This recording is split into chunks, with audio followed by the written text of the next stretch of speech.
आपले वरिष्ठ नेते गुणवंतरावजी, बंडू पाटील, आमच्या ताई पुंडेताई, अनिताताई, आमचे भोपळेजी, गजेंद्र सरोदेजी, राजू गांधी, साखरेजी, हेलगेजी, उपस्थित सर्व भारतीय जनता पार्टीचे सर्व सन्मानित पदाधिकारी बंधू आणि भगिनी,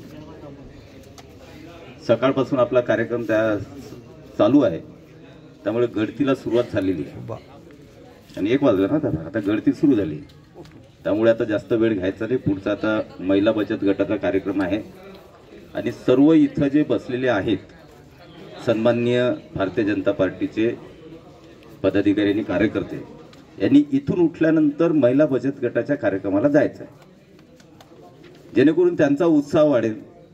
चांगले चांगले स्टॉल आलेले आहेत आणि भारतीय जनता पार्टीच्या कार्यकर्त्यांनी आवर्जून त्या स्टॉलला भेट दिली पाहिजे. थोडा खिशात हात घातला तर अजून चांगलं होईल, पण आपण त्यांचं मनोबल वाढवलं पाहिजे. आज आपण नमो चषकचे बक्षीस वितरण समारंभ सुद्धा पार पडला आणि माननीय पंतप्रधान नरेंद्रजी मोदी यांच्या संकल्पनेतून हे नमो चषक पूर्ण देशभर प्रत्येक मतदारसंघामध्ये घेण्यात आला आणि त्यामध्ये विविध प्रकारचे खेळ, सांस्कृतिक खेळ किंवा रांगोळी, चित्रकला हे सगळे प्रकार असे जवळपास 13 ते 15 स्पर्धा ज्या आहेत त्या प्रत्येक मतदारसंघात घेण्यात आल्या आणि चांगले बक्षीस आपल्या मुलामुलींसाठी सुद्धा ठेवण्यात आले.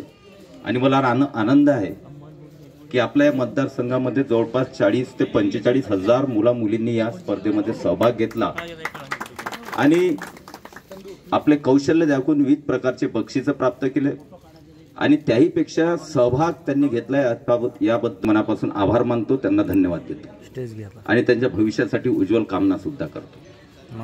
त्याचबरोबर आज भारतीय जनता पार्टीची ग्रामीणची कार्यकारिणी जी आहे ते आदरणीय आपले तालुकाध्यक्ष प्रकाशजी वाघ यांच्या नेतृत्वामध्ये ती पण जाहीर झाली.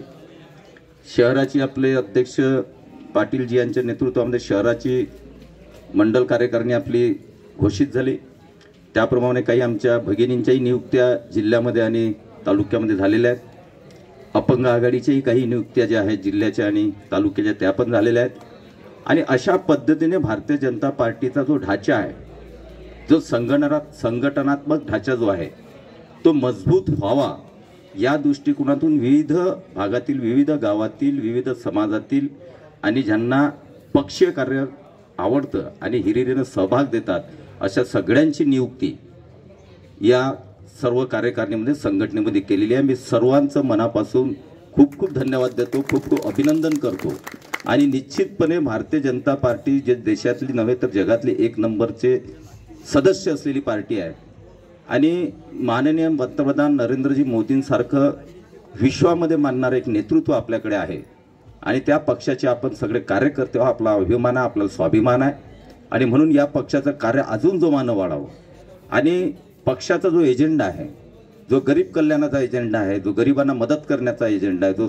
सेवा करण्याचा आपला ध्येय आहे, ते अजून मजबूतीनं आपण लोकांमध्ये जाऊन विविध प्रकारच्या केंद्र आणि राज्याच्या योजना पोहोचून गोरगरीब जनतेच्या आयुष्यामध्ये सामाजिक आणि आर्थिक परिवर्तन कसं होईल याचा कार्यकर्त्यांनी आणि पदाधिकाऱ्यांनी प्रयत्न करायचा आहे. आता मी जेव्हा तालुक्याची कार्यकारिणी, ग्रामीणची किंवा शहराची जेव्हा मी दोघे प्रकारची वाचत होते त्यावेळेस कायम निमंत्रित सदस्यची लिस्ट त्यांनी वाचली, शहराची वाचली, ग्रामीणची पण वाचली. सगळ्यात पहिले माझं नाव आहे कायम निमंत्रित मध्ये, म्हणजे मी आहेच तिथं दोन्ही. आणि जेही आतापर्यंत ज्यांनी या मतदारसंघामध्ये तालुक्यामध्ये नेतृत्व केलेलं आहे आणि ते अजूनही करतात आणि भविष्यातही नेतृत्व करणार आहेत असे सगळे कायम निमंत्रित मध्ये आहेत. कारण ते आवर्जून आणि केव्हाही भारतीय जनता पार्टीचे ध्येय धोरणं हे त्या कायम निमंत्रित जे आपले सगळे ज्येष्ठ आहेत त्यांच्या माध्यमातून या मतदारसंघामध्ये वर्षानुवर्षापासून भारतीय जनता पार्टीचं बीज रोवलं गेलेलं आहे. म्हणून सर्वात महत्त्वाचे जे पदाधिकारी आहेत ते कायम निमंत्रित असणारे सगळे आपले पदाधिकारी हे सगळ्यात सन्माननीय आपले नेते आहेत. त्यानंतर आपल्या तालुक्यातले जे आता ही टीम तयार झाली ही खऱ्या अर्थानं ज्या योजना आहेत, जे ध्येय धोरण आहेत, वर्किंग करणारी जी टीम असते, वर्क करणारी, काम करणारी, सातत्यानं मग झेंडे, आता सांगितलं कार्यकर्त्यांची काही ओळख करून देते, झेंडे लावतात, पोस्टर लावतात, बॅनर लावतात, काही निरोप व्यवस्था करतात. ह्या सगळ्या व्यवस्था बघणारी ही टीम आहे. म्हणून मी दोघांमधला फरक सांगितला की कायम निमंत्रित म्हणजे नेते आणि तालुका कार्यकारिणीमधले सगळे पदाधिकारी आणि सदस्य हे म्हणजे काम करणारी ग्राउंडवरची टीम आहे. या दोघांनीही सगळ्यांनी समन्वय करून भारतीय जनता पार्टीचं काम जे आहे हे दिवसेंदिवस आपण अजून जोमानं वाढवलं पाहिजे. आणि आपल्यासमोर आता मिशन आहे. 10-15 दिवसामध्ये आचारसंहिता, जवळपास शक्यता आहे की 10-15 दिवसामध्ये आचारसंहिता लागेल. आणि माननीय पंतप्रधान नरेंद्रभाई मोदी यांना तिसऱ्या वेळेस पंतप्रधान बनवणे हे आपलं सगळ्यांचं ध्येय आणि स्वप्न आहे. त्यामुळे या ध्येय आणि या स्वप्नामध्ये काम करत असताना आपल्याला आता पुढचे 90 ते 100 दिवस जे आहेत, 90 दिवस म्हणा, 80 ते 90 दिवस हे आता न थकता, न थांबता, न कोणतीही कंप्लेंट न करता फक्त एका ध्येयासाठी आपल्याला लढायचं आहे. ते मोदीजींसाठीच नव्हे तर हा देश कोण सांभाळू शकतो, तर मोदीजी सांभाळू शकतात. म्हणून देशासाठी आपल्याला लढायचं, म्हणजेच मोदीजीसाठी आपल्याला लढायचं. आणि आता त्यावर मी खूप काही भाषण देणार नाही, कारण आपण सगळे सन्मान्य नेते आहात, पदाधिकारी आहात, कार्यकर्ते आहात. मोदीजींचं नेतृत्व आपल्याला काय आहे, कसं आहे, देशामध्ये आंतरराष्ट्रीय स्तरावर विश्वामध्ये त्यांचं नेतृत्व कसं मानलं जातं हे सगळं आपण पाहतो. एकीकडे देशाची शान वाढवत असताना सर्वात महत्त्वाचं आपलं ध्येय जे आहे ते गोरगरीब कल्याण करण्याचं आपलं ध्येय आहे. म्हणून विविध प्रकारच्या गरिबांसाठी योजना ज्या आहेत त्या आपण सातत्यानं या 10 वर्षात राबवल्या आणि पुढचे 5 वर्ष सुद्धा मोदीजी आल्यानंतर गरिबांच्यासाठी जास्तीत जास्त योजना राबवून गरिबांना त्यांच्या पायावर उभं करण्याचं, त्यांच्या जीवनामध्ये आर्थिक आणि सामाजिक परिवर्तन करण्याचं ध्येय जे आहे ते आपलं चालू राहील. आणि दुसरा, मोदीजींनी आपल्याला मंत्र दिला आहे की 2047 हा विकसित भारत. आणि निश्चितपणे याच प्रकारे आपल्या कार्यकर्त्यांनी, आपल्या नेत्यांनी, आपल्या सरकारांनी जर काम केलं तर हा देश 2047 जेव्हा 100 वर्ष होतील तोपर्यंत हा देश निश्चितपणे विकसित भारत. आणि विकसित भारताचं स्वप्न म्हणजे काय, तर सगळ्यांना समान संधी आणि सर्व गोरगरीब जे आहेत तेही चांगल्या प्रकारे आपलं जीवन व्यतीत करते आणि चांगल्या प्रकारे त्यांना सुविधा मिळतील. आणि त्यामुळे विकसित भारत बनवण्यासाठी हे 5 वर्ष जे आहेत, येणारे 5 वर्ष, कारण पहिले 5 वर्ष आपण माहिती आहे की काँग्रेस आणि संबंधित ज्यांचं राजवट आतापर्यंत वर्षानुवर्ष चालली, त्यांनी केलेले भ्रष्टाचाराचे, त्यांनी केलेले पापांचे खड्डे बुजण्यामध्ये पहिले 5 वर्ष गेलेत. पुढचे 5 वर्ष विकसित भारताच्या दिशेनं आणि काम करण्याच्या दिशेनं हे पेरणी करणारे दिवस गेले. आणि पुढचे जे 5 वर्ष आहेत ते विकसित भारताचा पाया हा मजबूत करण्यासाठी पुढचे 5 वर्षे आवश्यक आहे. आणि म्हणून आपल्याला सगळ्या कार्यकर्त्यांना माझी विनंती आहे की येणारे इलेक्शन आता फार लवकर आहे, जवळ आहे. त्यामुळे उमेदवार कोण असेल, महायुतीमध्ये कोणाचा असेल, कोणता असेल, काय असेल, हा आपला विषयच नाही आहे. आपल्यासमोर एकच मिशन आहे आणि ते जे कोणत्याही परिस्थितीमध्ये महायुतीचा उमेदवार इथं लोकसभेमध्ये आलाच पाहिजे. काही असतील कोणाच्या मनात शंका कुशंका असतील, काही भावना असतील, मला त्या भावना ह्या देशाच्या वर नसाव्यात. आपल्या वैयक्तिक एखादं दुखावलेलं मन असेल, वैयक्तिक काही कोणाला काही वाटत असेल, तर जेव्हा देशाचा विचार आपल्या समोर होतो तेव्हा वैयक्तिक विचार हा माणसानं कधीच करू नये, ही भारतीय जनता पार्टीची शिकवण आहे.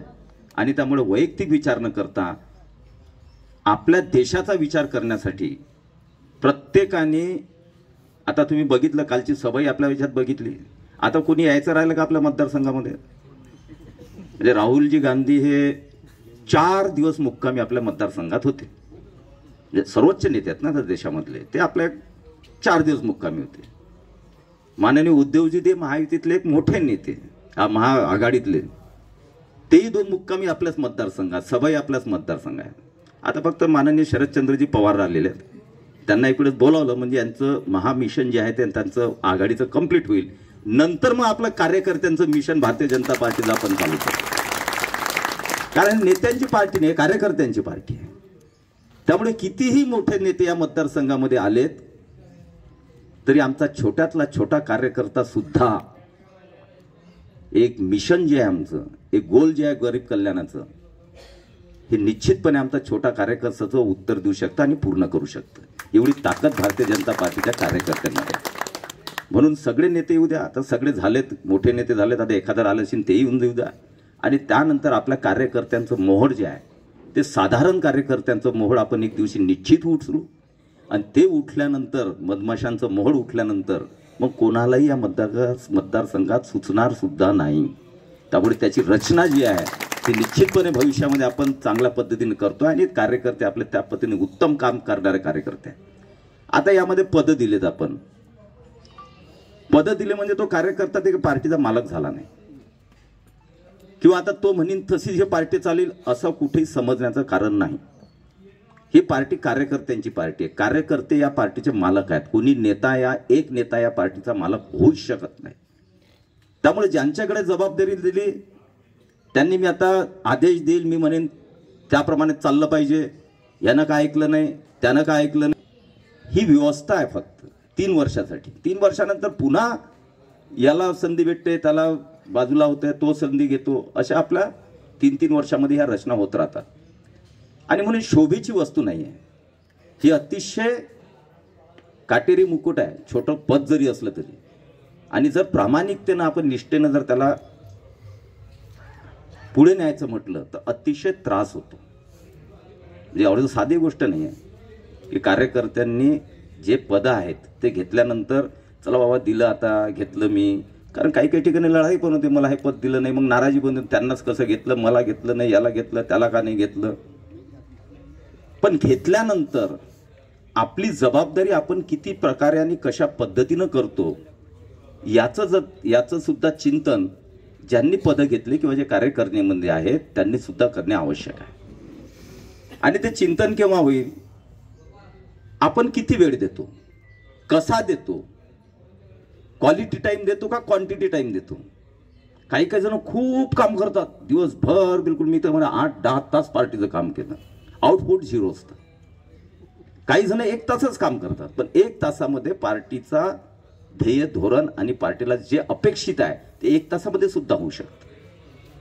त्यामुळे खूप काही आपल्याला हे नाही आहे की 8 आणि 10 तास तुम्हाला रोज फक्त आता कामच करणे नाही. आता सांगितलं आता पार्टीचं 10 तास काम करणे, आपला संसार सुद्धा करणे आहे, आपलं घर सुद्धा पाहणे आहे. ते सगळं पाहून कमी वेळामध्ये आपण पार्टीला काय देऊ शकतो याचाही विचार आपल्याला करायचा आहे, त्याचंही चिंतन करायचं आहे. प्रत्येक गावामध्ये, प्रत्येक एरियामध्ये, प्रत्येक गल्लीमध्ये, प्रत्येक समाजामध्ये आपला भारतीय जनता पार्टीचा कार्यकर्ता पोहोचला पाहिजे. लढाई सोपी बी नाही, आपण हवेत राहण्याचं कामही नाही की मोदीजी आहेत, मोदीजी सगळं पाहून घेतील, मोदीजीच्या नावावर सगळं होऊन जाईल, याच्यामध्ये आपण राहू नये. कारण शेवटी मोदी जे सर्वोच्च नेते आहेत त्यांच्या नावावरच मतदान होणार आहे. परंतु तू मतदाराला त्यांच्या पेटीपर्यंत पोहोचवण्याची जबाबदारी कार्यकर्त्यांची असते. काही लोकांमध्ये संभ्रम असतील ते संभ्रम दूर करण्याची ही जबाबदारी सुद्धा कार्यकर्त्यांची असते. म्हणून कार्यकर्ते जोपर्यंत जनतेपर्यंत पोहोचत नाही तोपर्यंत निवडणुकी सोपी होत नाही. आणि म्हणून फक्त आता मोदीजी आहेत, सगळ्यांना काम करावं लागेल. आणि ज्यांना पद नसले ते सगळ्यात जास्त काम करणारे कार्यकर्ते असतात. माझ्या ते निदर्शनास येत.